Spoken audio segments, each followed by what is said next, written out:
Hello दोस्तों, आज हम लोग देखेंगे अध्याय 5 गति के नियम और परिचय। गति के नियम चैप्टर का नाम है और आज परिचय देखेंगे। बल के बारे में पहला दिया गया है। पहला टॉपिक है बल क्या है? बल एक ऐसा कारक है जिसके कारण वस्तु की स्थिति में परिवर्तन हो जाता है, बल कहलाता है। बल एक ऐसा कारक है जिसके कारण वस्तु की स्थिति में परिवर्तन हो जाता है, बल कहलाता है।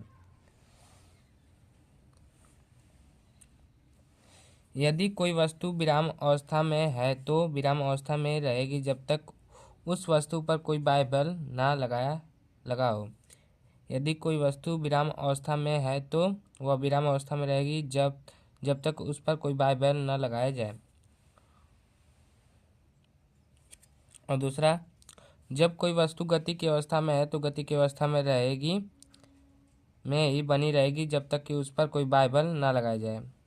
और तीसरा क्या है? जब कोई वस्तु किसी दिशा में गतिशील है तो वह वस्तु उसी दिशा में गतिशील रहेगी जब तक उस पर कोई बाह्य बल न हो। और चौथा, बल ऐसा कारक है जिसके कारण विराम अवस्था गति की अवस्था तथा दिशा में परिवर्तन हो जाता है, बल कहलाता है।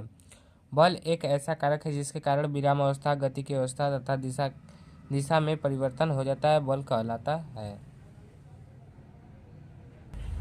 अब जड़त्व का नियम, अगला टॉपिक है जड़त्व का नियम। यदि किसी वस्तु विराम अवस्था में है तो विराम अवस्था में रहेगी तथा गतिशील अवस्था में है तो गतिशील अवस्था में बनी रहेगी जब तक कि उस पर कोई बाह्य बल न लगाया जाए।